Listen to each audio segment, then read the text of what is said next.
Hey, welcome to the Cohn Zone. That's Lowell Cohn. I'm Grant Cohn, the only show where two people, I speak in a fake Brooklyn accent. He speaks in a real Brooklyn accent. Niners are playing Philly this week. It's a big game.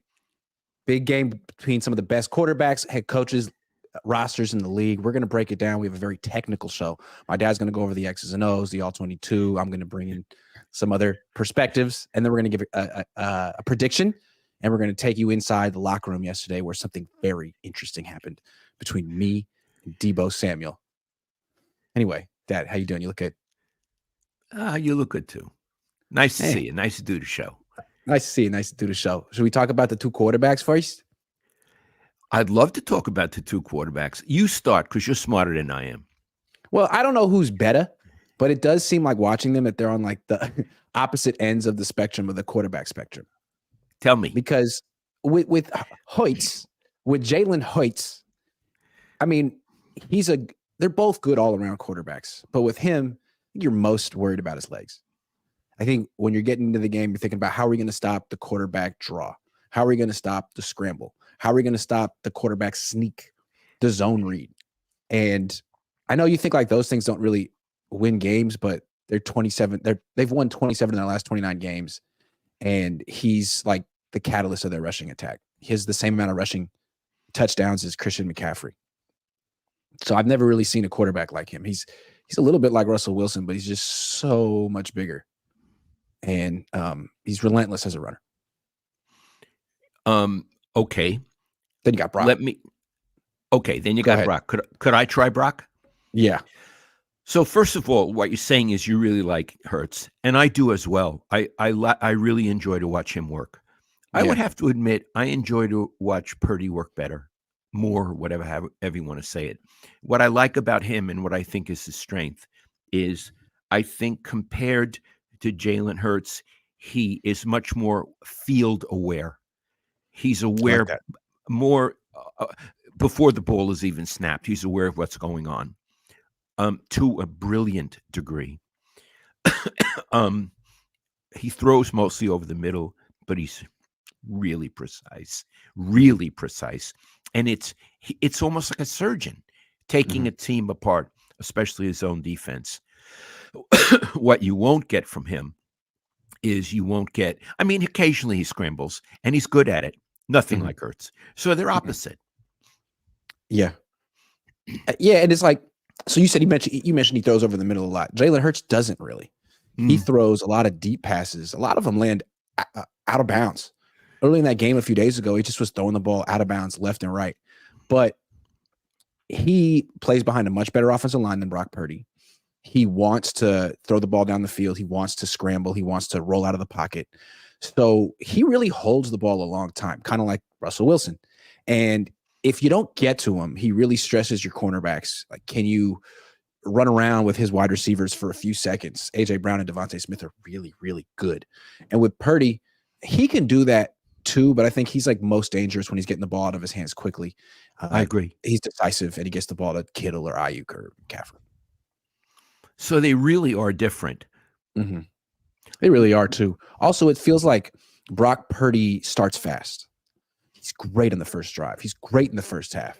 And then at least last week, he was a little shakier in the second half. And he had a great throw in the fourth quarter. He made some nice throws in the second half, but he was a little shakier as the game went on and the pressure mounted. Whereas Jalen Hurts seems to be better as the pressure mounts and the game gets going.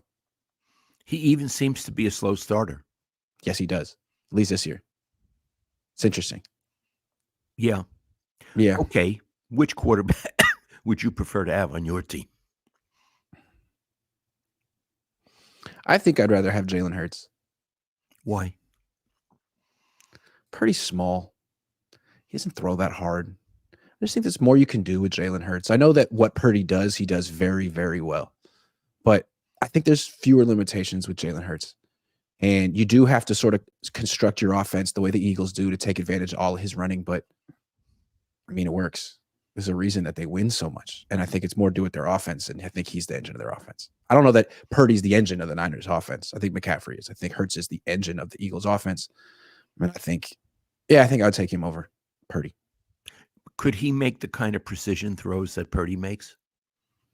especially over the middle. I don't think he could. Oh, maybe not. I don't know. They both win a lot. They both win a whole lot. They just have opposite styles. Yeah, and the point is they're both run as much as Hurts does. I didn't hear you. I know you prefer a quarterback who doesn't run as much as Hurts does. Yeah. Yeah. He's good at it, though. Hasn't gotten hurt too bad yet. Who do you prefer, Hurts or Lamar Jackson?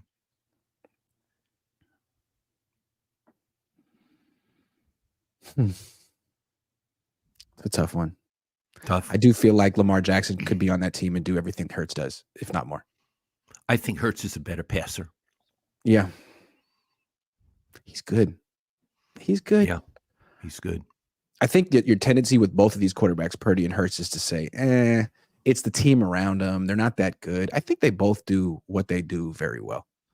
And I got to say that quarterback sneak thing is a big advantage. The idea that anytime you're at 4th and 2, it's almost automatic. That's a nice tush push. It changes it. The tush push. So if you can do that, that means that you become a really unconventional team. On 3rd down, you don't have to pass. On 3rd and 6, you can play for a 4-yard gain, and that's good.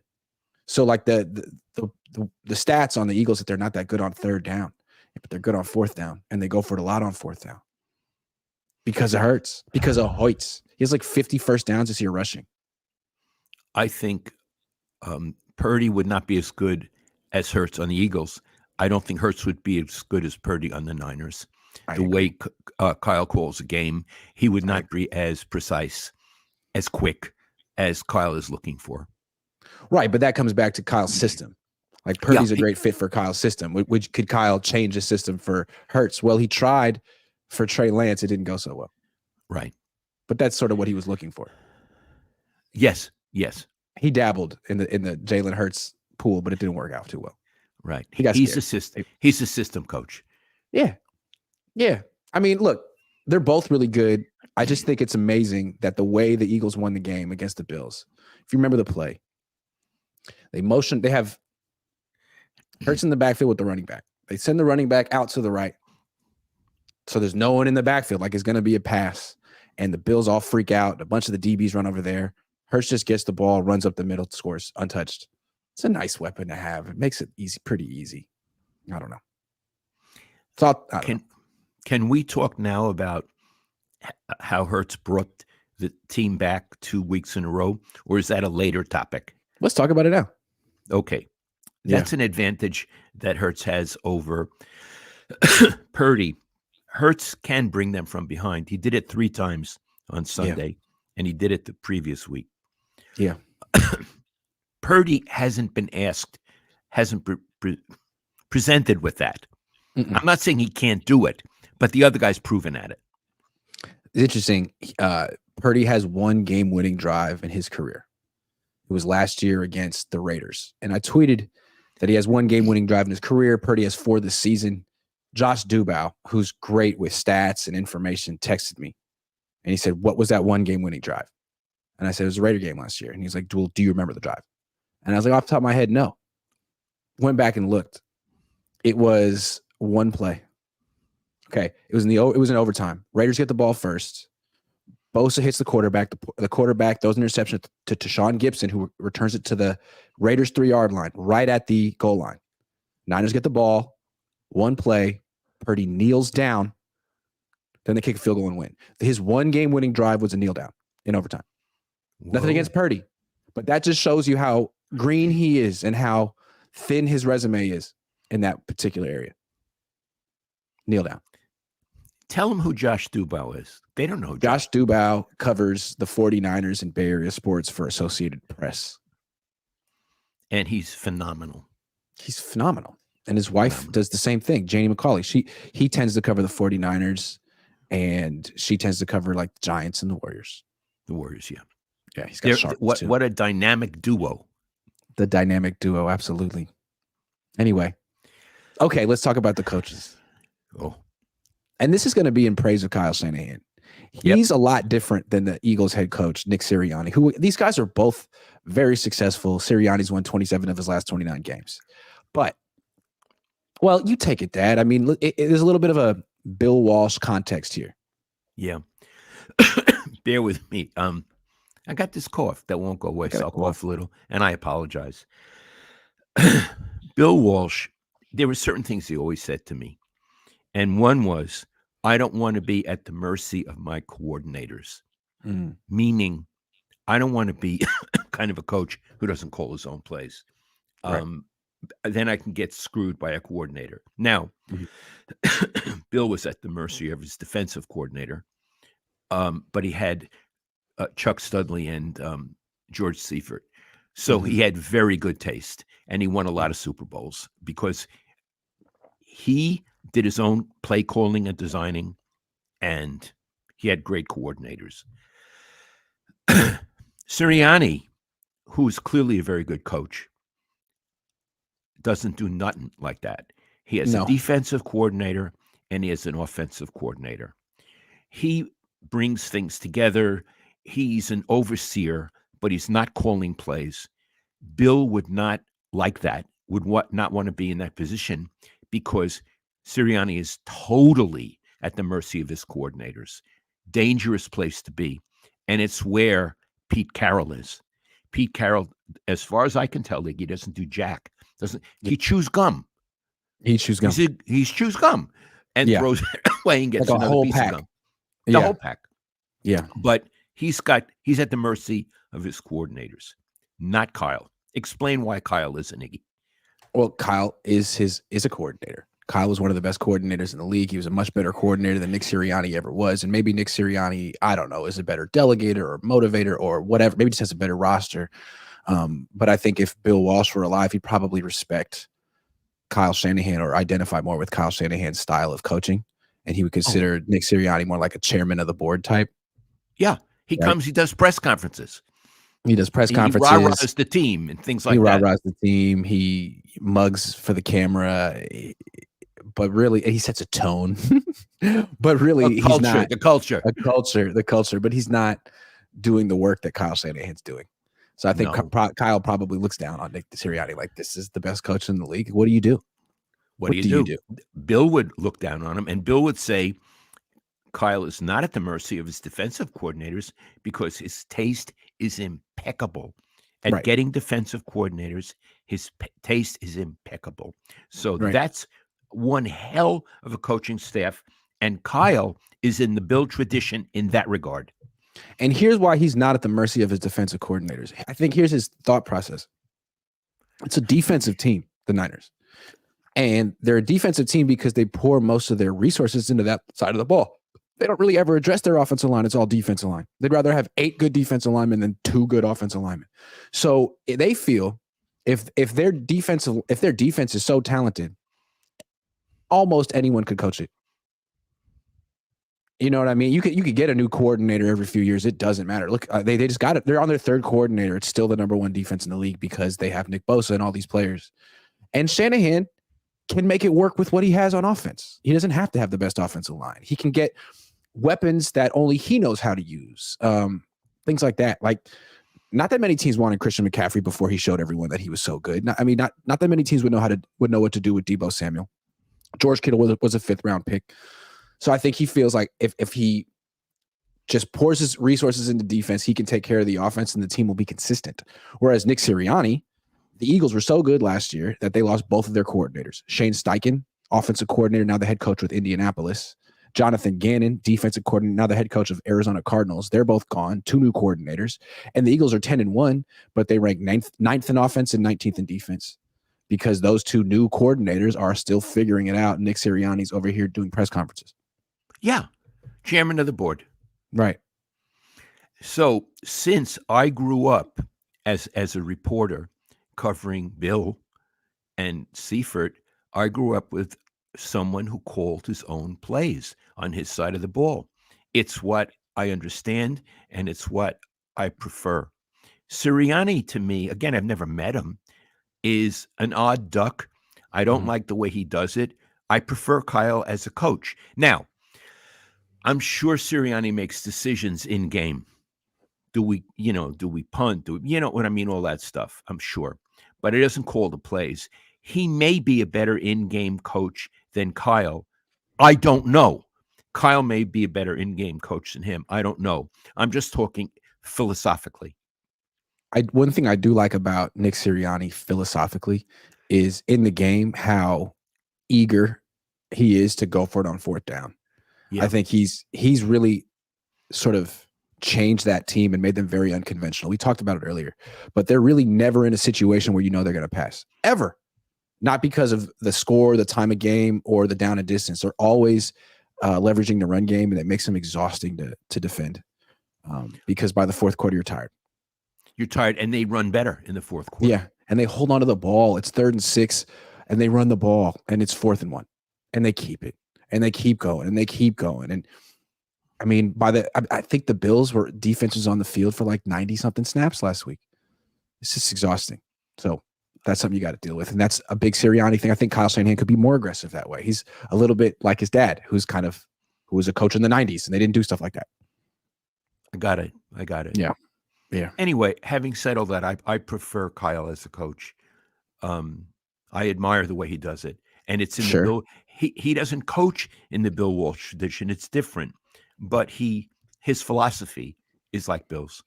Yeah. And that being said, yeah. Go ahead. Sorry, I didn't mean to cut you off. I keep coming back to Bill because I covered his career and because he's the best football coach I ever covered.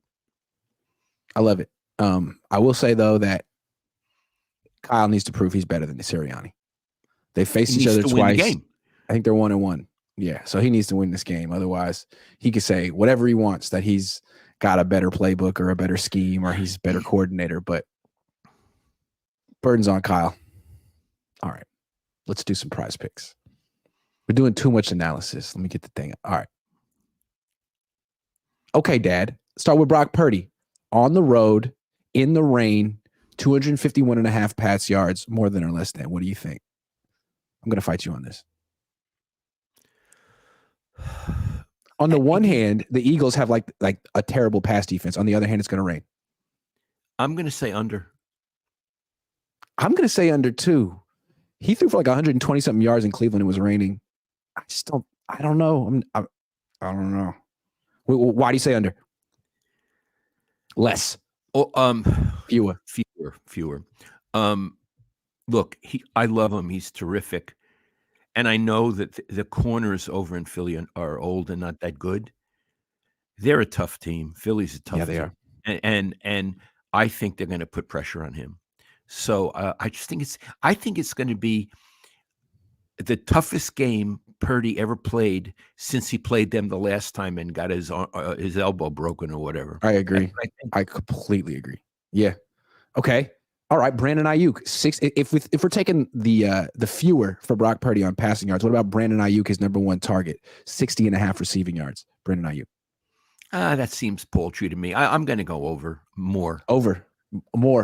The one thing, it would be interesting to see if the Eagles put their best cornerback on him the way the Niners put their best cornerback on DK Metcalf last week, but I don't know. That's between them and them. Next one. Well, wait a minute. What do you think? You didn't say what you thought about Ayuk. I think more sounds fair. Okay. I'm going with more. He's good. He's real good. What about McCaffrey? 74.5 rushing yards. Under. Show your work. Tell me why. I think that's a tough team. Line. It's a tough team. And I think they're going to take a lot of pride in limiting him, trying to limit him. There you go. I think that's going to be their game plan, right? Yeah. I would agree. Okay, let's go fewer for Christian McCaffrey. How about Deebo Samuel? 54.5 receiving yards, more than or less than? No, fewer. Because what they want to do is get him the ball near the backfield and have him, get yak. I don't think he's going to get a lot of yak against his team. I agree. One thing about the Eagles is they're very good at tackling. They don't give up a lot of yak. I don't think they're yakking. They're not yak susceptible. Yak. Yeah. Then that's more of an IU game. They're not yak susceptible. All right. George Kittle, 46.5 receiving yards. George Kittle. I'm thinking he could be blocking. They can keep him in for blocking, or they could say, "Hey, we need to throw you the ball. You're a good receiver." I'm going to say fewer. Fewer. Because he's going Okay. to be blocking. He's going to be doing a blocking. All right, last one, Jake Moody. Last one, Jake Moody. 1.5 field goals made. 1.5 field goals made. 1.5. More. I agree. More. I agree. Okay, let's recap for the people at home who are playing along with us. Brock Purdy, less than 251.5, fewer. Brandon Ayuk, more than 60.5 receiving yards. Christian McCaffrey, fewer than 74.5 rushing yards. Deebo Samuel, fewer than 54.5 receiving yards. George Kittle, fewer than 46.5 receiving yards. And Jake Moody, more than 1.5 made. You want to play a Prize Picks? Use promo code Cohn, COHN. Get a 100% deposit match up to $100. Thank you. All right. Let me take that thing off, and we'll take some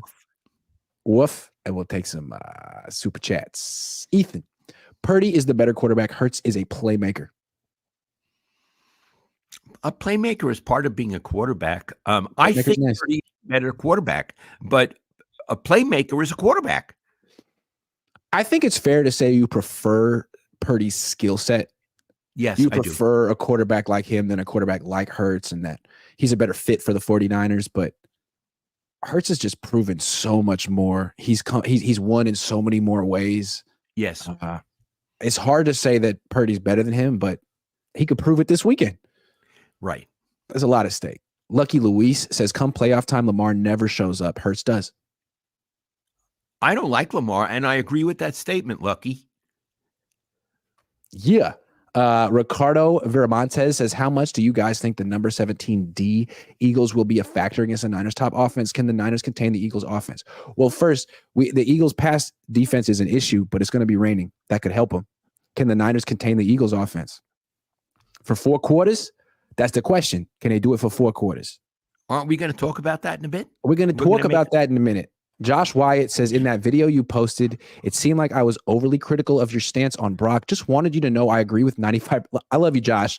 95% of your takes, but it's more interesting to yell about the remaining 5%. Hey, man, it's a weekly tradition, you and I yelling about that 5% on the Cohn phone. You're A-okay with me, buddy. The Pastor, SSB, $20. Game plan. Niners kick first.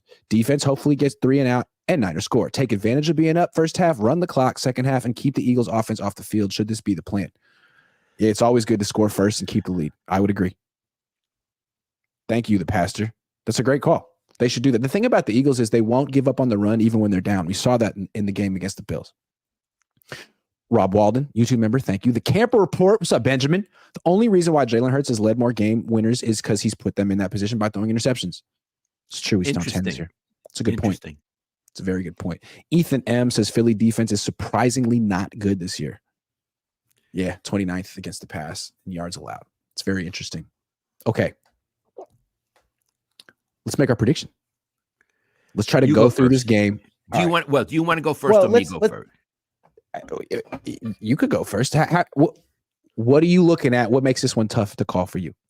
Okay. Let me first say. Yeah. Before I retired and I was a print columnist, I would have to make a prediction and say who was going to win. Mm-hmm. If I were writing a column now, I would have to come up with a winner. But I'm retired.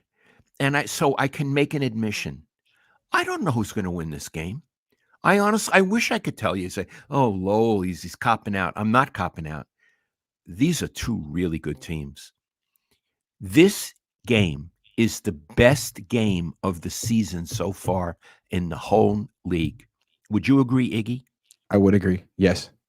And the Niners are so intriguing because they merit this game. The Raiders aren't going to be in a game like this. No. Carolina is not going to be in a game like this.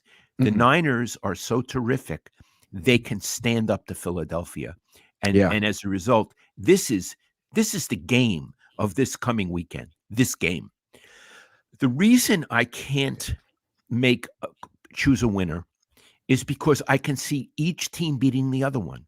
Yeah. I could see, for example, the Niners running on Philly, Purdy getting off fast. I could see the Niners confusing Hurts because he's not as shrewd as Mahomes or as Brock Purdy. I could see that.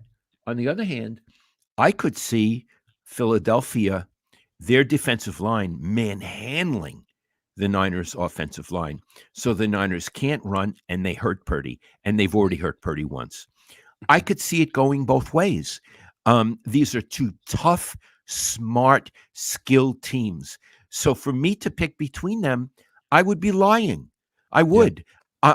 I'm going into this team with absolute fascination and a big question mark before my eyes. And Iggy, I apologize that I'm not picking a winner. I'm trying my best to work it out in my head. So why are the Eagles a tough matchup? First of all, one thing they did last year, they don't really react to play action. Their attitude in the D-line is we're sacking the quarterback. It's one of the reasons they're not that their defense is a little suspect, but they have a great pass rush. That's the one thing about their defense. They don't really react to play fakes. They don't really react to the run. And so the Niners tried to come out and do this slow developing play action pass and get the ball downfield to Ayuk, who was open. Great. But you didn't block Hassan Reddick, who didn't hesitate at the play fake. He didn't think, oh my God, it's a run play. He's like, no, I'm coming for the quarterback. That's how they're coached to do it. And the Niners are very much a play action team. So what are you going to do there, Kyle? Are you going to double down and show everyone that you were smart to block Hassan Reddick with the tight end last year, and you're going to keep doing that because that's how you run play action? Or are you going to get rid of play action and try to win without that aspect of your offense? Like, that's a big question for me. I think the Eagles defense is weak, and they have a bunch of older corners, but they have one guy in Darius Slay who is 32, but he's really good. Number 2. You saw him in that game. If you put him on Ayuk, that's a tough matchup for Ayuk. And I'd like to see if it's possible the Eagles could kind of force the Niners to go through Debo and Kittle, which to me isn't as dangerous as going through Ayuk. And then, so it's like, how do they block Hassan Reddick? What are they going to do if Darius Slay matches up with Ayuk? And how's the rain going to affect Brock Purdy? That's another one. He wasn't good in the rain in Cleveland. And then the Niners haven't been good against mobile quarterbacks. Like, are you prepared for this unique style of offense? It's nothing like what you saw from Jacksonville or Tampa or Seattle. This is a real dual threat quarterback. It's assignment football. Who's in charge of Jalen Hurts on run plays, on pass plays? It's different. It's a different style. And I feel like I think the weather's a big deal. We saw it was raining really hard in that game. I don't think the Niners have played a game like that this year. I think the weather is going to affect them more than it's going to affect the Eagles. I think the Niners have a smaller quarterback with smaller hands who might have a bigger issue with a wet ball. And we've seen the Niners. They play their worst in the rain. For whatever reason, I don't know. They don't practice with the wet ball. Some teams do. The Niners don't. And I think the weather is going to be an issue. I'm picking the Niners to lose 24-20. If it wasn't in the rain, I might think it'd be closer, like 27-24, but I'm thinking Eagles 24-20. I think you made a very good case, and you're so smart. The stuff you could talk about, but let's stay with this a moment. Some people watching right now are going to say you're disloyal, you're a hater, you don't like the 49ers. How would you respond to that? I'm just trying to be consistent. I picked the Eagles to beat the Niners in the NFC Championship game. They did. But the Niners feel that was a fluke game, and it wasn't really indicative of what the matchup would be if Purdy was healthy. Okay, well, I disagree. I still picked the Niners to win that, the Eagles to win that game. I'm picking them to win this game.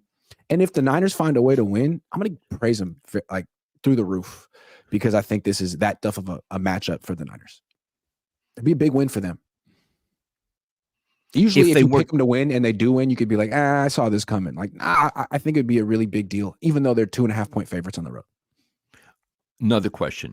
A lot of people are saying the game means more to the Niners than the Eagles. The Niners will be more up for the game. Do you give any credence to that point of view? Sort of. Yeah, I think there is something to that, in the sense that if the Niners lose, they have 4 losses. A lot of teams have 4 losses. If the Eagles lose, they have 2 losses. They're still in great shape. So I think, they're both professional teams. They both want to win. The Niners aren't. I mean, the Eagles aren't coming into this game being like, hey, we can let this one go. But I think the Niners have a desperation and urgency that the Eagles can't fake this week. That being said, Eagles seem to hold themselves to their own standard. Right? How do you win 27 out of 29 if you don't have your own standard? And they've just beaten some really teams. If the Niners win this game, they could call themselves the best team in the league. They just beat the team that beat the Chiefs and the Bills in back-to-back weeks. If they lose this game, they're like, yeah, We're not as good as the Eagles. We told ourselves we were. We're not. And now we're just another team with 4 losses. If the Niners beat the Eagles in Philadelphia, they're the best team in the league. They're the best team in the league. Yeah, they're the best team in the league. So, okay, they are playing for more. Now, for me, I think professional athletes try hard every day, but I'm not in their heads. I'm not in their heads. It it may feel different to the Eagles. Another question, Iggy. I mean, we saw the Niners. They beat the Cowboys and went on like a 3-week mental vacation afterwards. So funny things happen. Yeah. It was right. They said at the end of our mental vacation, we realized we really got to take this seriously and take it one game at a time. Thank you. Wow, Fred. Oh, okay. So we're saying there may matter what's at stake in the game for each team. What about the alleged bitterness between the team? What after last they got beat, Ayuk said some stuff and Debo said some stuff, and then Reddick said some stuff yesterday. Do you think that kind of verbiage that goes out over the media has any effect on the game? It's a good question. It wouldn't in baseball. It wouldn't in basketball. But football is a very violent sport and it's very emotional. So I think maybe early in the game, maybe. But it's also such a long game. It's so exhausting. I think after a while, like that stuff is going to be old news. So maybe for the first few plays, one play, a series, and then no, probably not. I agree with you. After all, after that, you're trying to win the game and you're doing business. Yeah, and you're too tired to give extra energy to that. Yeah, and if you need that to be motivated, he said, then really you're not a professional. You should motivate yourself.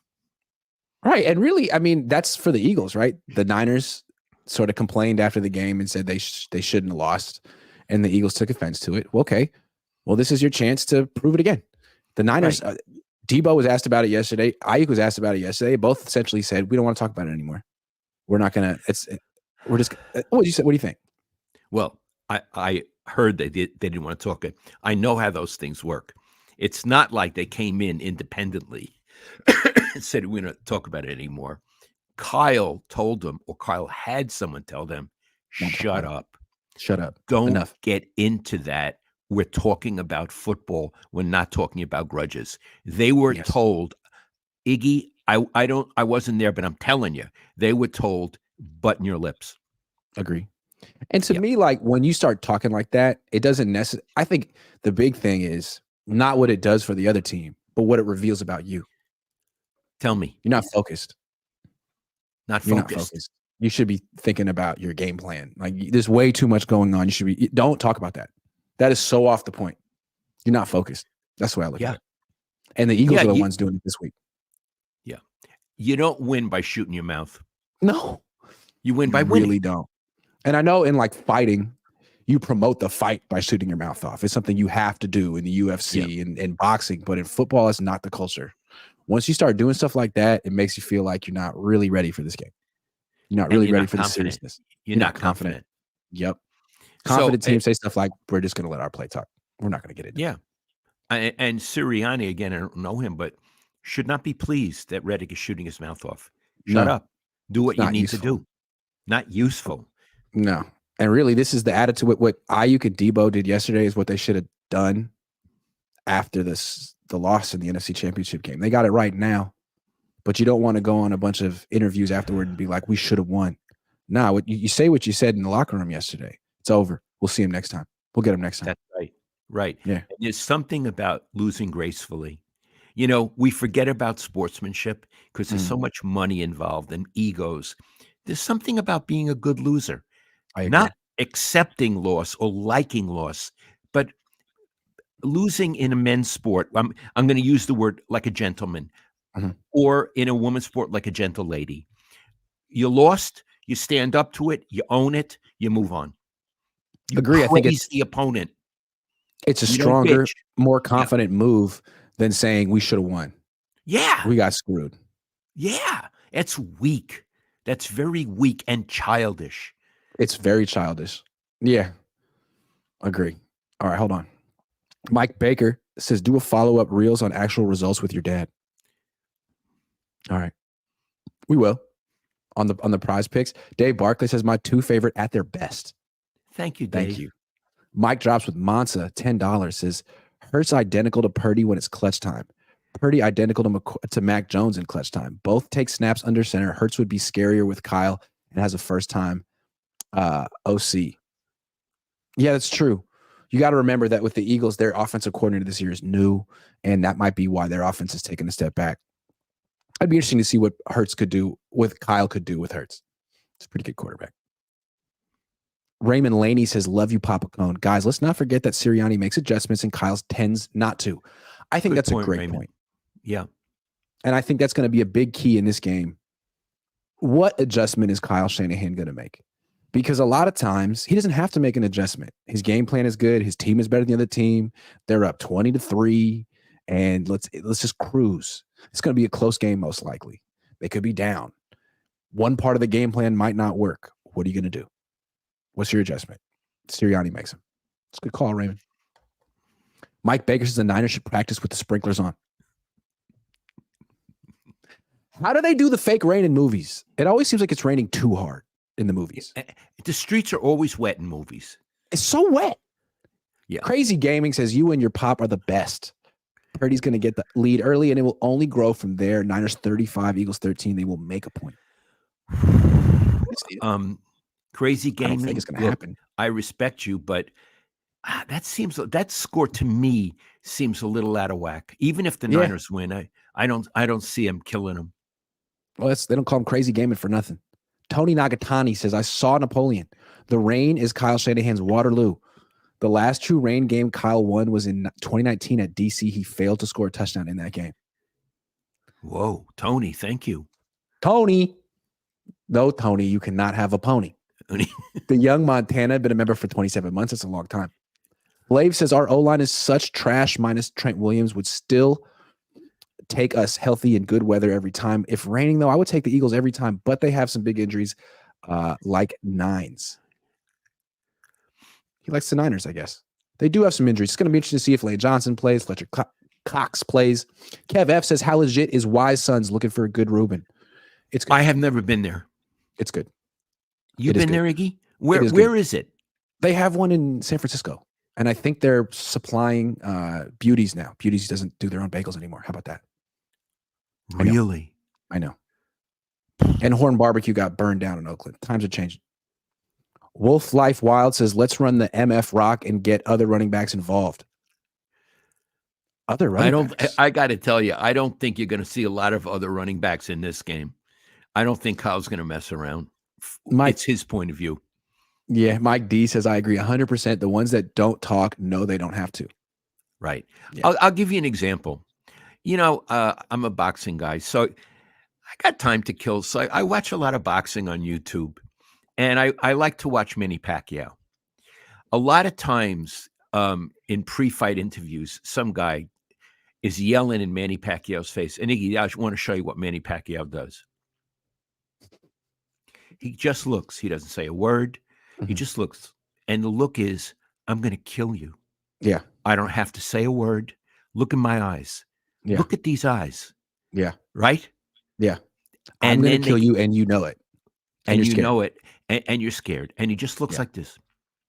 Mm-hmm. And you look in those eyes, and you know, he's going to kill me. And he's going to like doing it. Yeah. Yeah. Why do you like watching Pacquiao? He comes to fight. Yeah. He comes to fight. And I want to tell you, he lost a crummy decision to Mayweather Jr. And he deserved to lose. Mayweather won the fight on points. Mayweather is, as a boxing fan, what I call a stinker. He's a stinker. Mm-hmm. He's a defensive fighter. He doesn't like to fight. He likes to not get hit. And he'll jab you and he'll smack you in the nose. And he'll win on points. But the fights stink. Yeah. Pacquiao lost to him, but I'd rather watch Pacquiao any day of the week than Mayweather Jr. He's a fighter. I like it. And you were watching the other day. You were saying that he attacks from all angles. Like what else about him? He had power in both hands. He could take a shot. Yeah. He fought fair. Yeah. He respected his opponent. Yeah. Yeah. He could end the fight at any moment. Yeah. with either hand, everything I from any wanted. angle. Yeah, And he was a lefty. And so he presented all kind of problems for conventional fighters. Yeah, and Mayweather ducked him for a decade plus. Oh, yeah. Fish and Chip says percentage chance of Kyle Shanahan brain fart depends on the score, I think. If he's losing in the fourth quarter, I don't feel all that confident about Kyle. Me neither. Tia Ingram says, I agree, Papa Cohn. Kobe and Jordan were the same. You're right. They were Jordan, when he played, had killer eyes. Iggy. Jordan had killer eyes. I'm going to beat you. There's no question in my mind, and maybe I'll humiliate you. Yes, I agree. Hopefully. Yeah. Flav says they have to pump heavy rain in movies because camera won't pick up realistic rain. Did you ever check out Universal Studios when you were at UCLA? I never did go to Universal Studios. I know that's one of the main tourist attractions in LA. I had no car, no money, and I was hanging out in Westwood for 4 years, which was a nice place to hang out. Just saying. But no, I haven't done that. All right, let's take the people inside the locker room. Inside the locker room. This is a really important story. It happened yesterday. I'm going to tell you. Never told anyone the story before, but it happened. So Deebo Samuel wanted to do his interview, which is gracious. Do it on a Monday. Thank you so much. He was there. Media's told, hey, Deebo's ready. We all run over to his locker, and he's standing there, so professional. There's a hoop right by his locker, and other people who aren't doing media are shooting. And Deebo, maybe he's just having some fun, or he's a little nervous, and he says, I want to shoot one. Pass me the ball. Give me one shot before the media comes. Give me one shot before the media comes. And he sees me walking over, and I don't know if John Feliciano had the ball or something. Deebo says, hit Grant with it. Hit Grant with it. And he laughs, and we all laugh. And that's the whole story. Anyway, I thought it was pretty funny. Deebo Samuel, if you don't know the history between me and him, he blocked me on Twitter 2 years ago, right before he got his big contract extension. Not because I said the Niners shouldn't give him one. I said they should give him one. I just said the Niners are going to play hardball with him. They did. Tried to give him some advice. He didn't like it. He blocked me. But now he's almost 28 years old, and it's funny what happens with professional athletes. As they get older, it seems like some of them seem to like me more or get me better. So maybe that's happening with Deebo Samuel, or maybe he just wanted me to get hit in the head by a basketball, in which case, fair play. Did you get hit in the head? No, I didn't get touched. Okay, I got a question. I got some questions back because I love the story. Yeah. Has he ever used your name before? No. First time he used your name. In fact, last year he was doing a group interview at his locker. I asked a question and he ignored it, like Eric Armstead. So I don't even ask Deebo questions anymore. It's like, you don't want to answer my questions. I don't need to ask you questions. But he used my name yesterday, so maybe he wants me to ask him questions. I don't know. Like George Kittle likes when I ask him questions. I don't know if he likes me, but he likes the interaction publicly because I think he thinks there's a good banter going there. And I think that was Deebo's attempt to start a banter with me. Or maybe he just wanted me to get hit in the head by a basketball. I don't know. You know what I used to feel? Because, I was like you. A lot of people didn't like me when I walked into the locker room, the clubhouse, whatever. But after a while, as they grow up, they think, actually, Lowell, Grant, I can have fun with them. Certainly Harbaugh felt that way about us. I could have fun with these guys.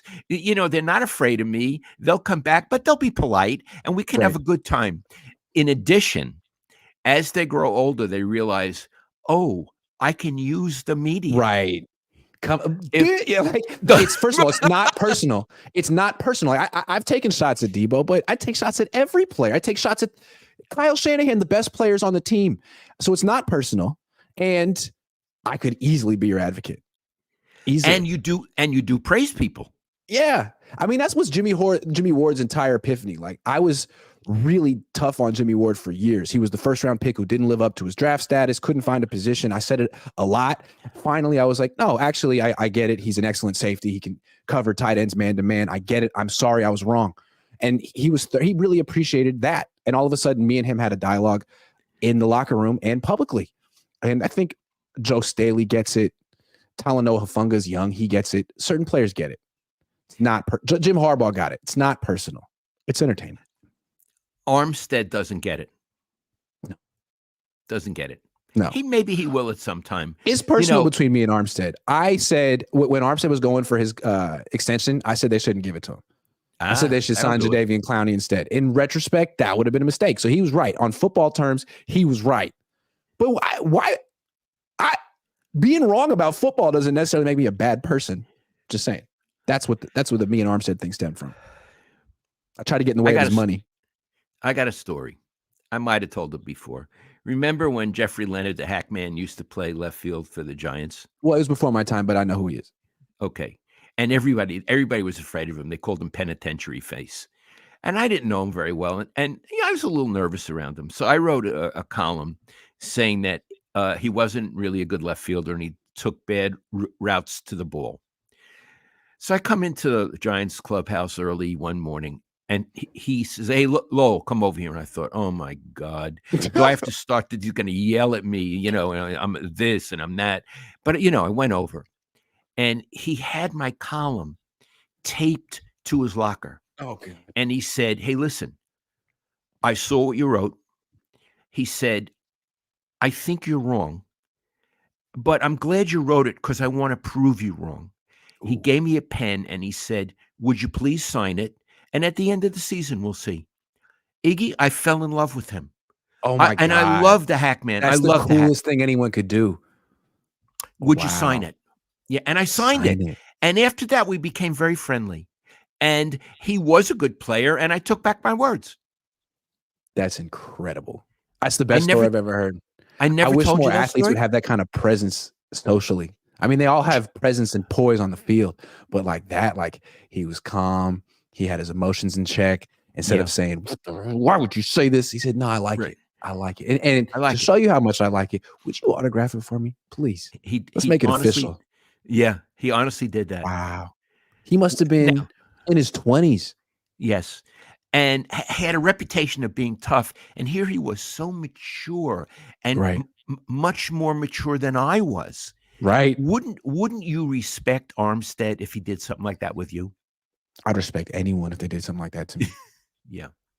That's the coolest thing I've heard. But I can't think of players doing things like that anymore. Sign this. No, they go on social media and say, take his credential. Take his credential. Sorry. All right. Josh Wyatt says, "I can see it now. The Niners cruise 37-13. Purdy posts a 120 rating, and the talking heads all say he still hasn't been tested, and it's not that impressive because the Eagles' defense is suspect." I could see it. What I do want to say with the Niners, sorry, real quick. If they win this game, if he plays well, that's great. But the real test comes in the postseason for the 49ers. Let's not forget that. Okay, hold on. Sunday is a real test. I'm not waiting for the playoffs. This is a big deal game. This is the biggest deal game so far in this league in the season. No doubt. Whoever wins is not going to win by that. That's 24 points. 24 points. No one's going to win this game by 20. Neither team is going to win. This is going to be a relentless, hard, physical struggle. There's going to be fighting for every yard, and I'm going to love every. It's like a pitcher's duel in baseball. This game is for a connoisseur, Iggy. I would agree. The only thing I'm saying is, I know I've seen the Niners beat the Rams 6 times in a row and lose them in the playoffs. So if they win this game, they'll be the best team in the league now. But it doesn't necessarily mean they're going to win the Super Bowl because they have their own demons, their own Waterloos in the playoffs. But this is the biggest game of the regular season so far. And if they win this game in Philly, what a statement. What a statement. Especially if it's 37-13. Crazy Gaming says, "Have faith. Eagles haven't come up against a defense like the Niners healthy. The faithful, baby." Hey, that defense gives the Niners a chance every week. Anoop says, "I believe this is the NFC's year, and this game's winner will win the Super Bowl. 49ers will front run to a huge lead, shut down run, and expose Hurts." That's very, I would, from what you've written, I almost get the feeling you're a fan. Niner fans seem to be expecting not just a win, but a big win. Cassius Boyd says, "Talking can go both ways. Ali was a trash talker. He backed it up. Connor talked and backed it up. If you're a dog with a big bark and bite, I see no issues." Okay. Well, the Niners haven't backed it up yet. They haven't won anything. Martin Camacho says the Eagles had 95 snaps on defense against the Bills.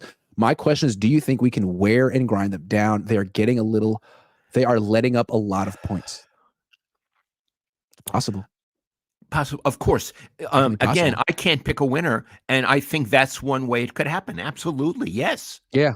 I laid out the scenario for why I think the Eagles are going to win a close game, but you guys are laying out the scenario for why the Niners could win a close game or a not so close game. Not so close game. Yeah.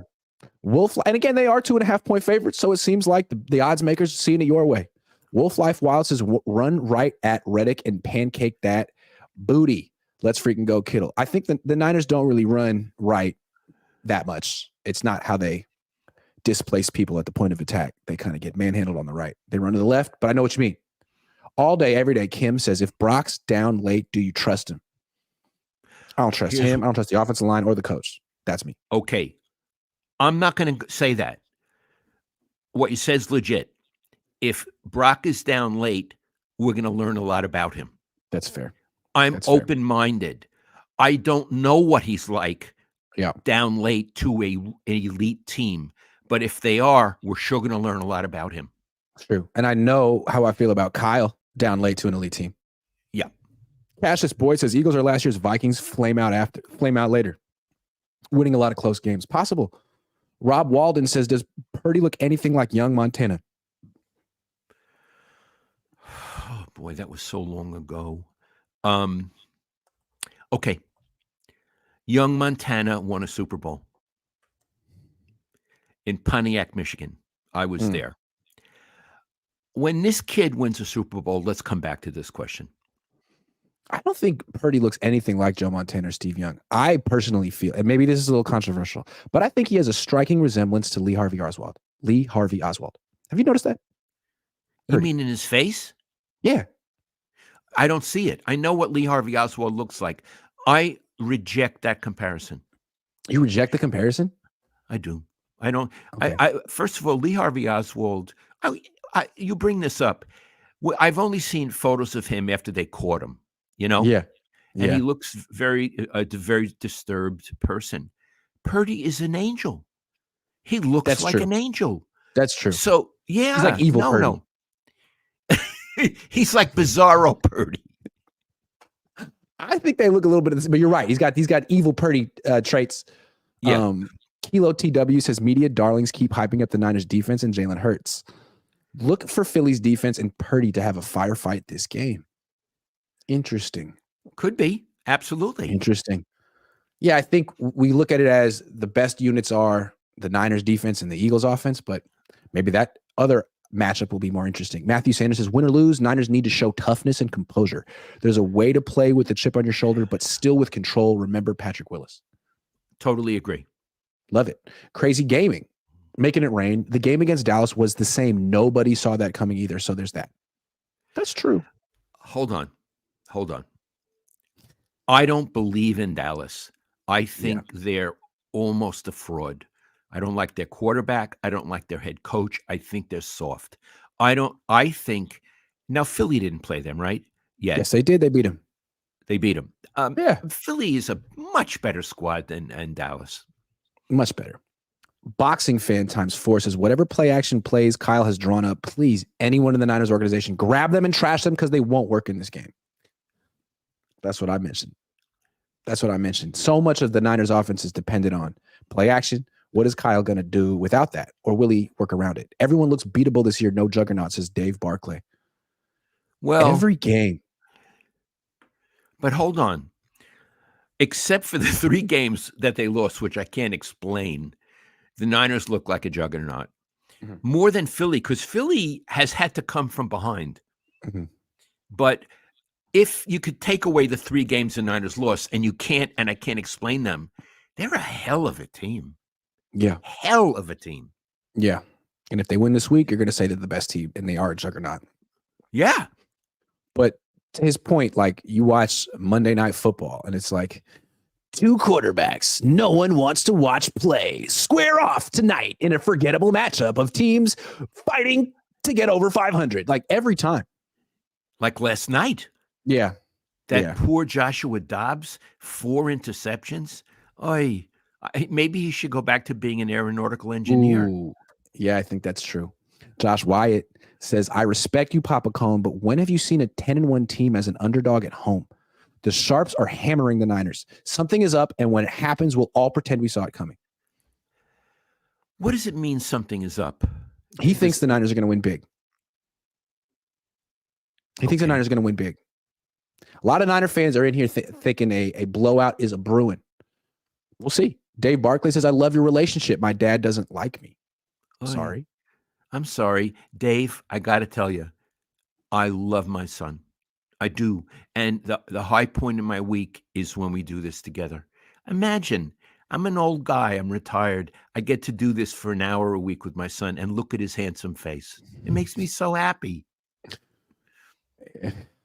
My messed up forehead. Martin Camacho, $2. Thank you. Cassius Boyd. Pronounce my name wrong, Grant. Cassius Boyd? Pronounce my name wrong, Grant. Well, how do I pronounce it? Cassius? I'm sorry. I'm sorry. I meant well. Martin Camacho says, Hurts is a turnover machine, but yet has a rating of over 120 while trailing thoughts. His turnovers seem to happen when he's winning. He's like, he brings the opponent back in the game. I don't know. Yeah, that's a weakness. It's good when he's losing. It is a weakness. 10 turnovers this year, 10 interceptions this year. Anyway, that's the show. That's the show. Cohn Zone is complete. Thank you for being part of the Cohn Zone today. Is one of our best Cohn Zone. Dad, I love you. I'll call you soon. I love you. And I want to say one other thing, everybody watching. I am so excited about this game. Like today's Tuesday, and I got all those days to wait for the game. In baseball, there's always a game every day. But here there isn't. And so I feel sort of itchy-kitchy because I want the game to happen. You got the itchy-kitchies. Yeah. I got itchy-kitchy. All right. Me too. Anyway. All right. Have a nice week, everybody. See you later.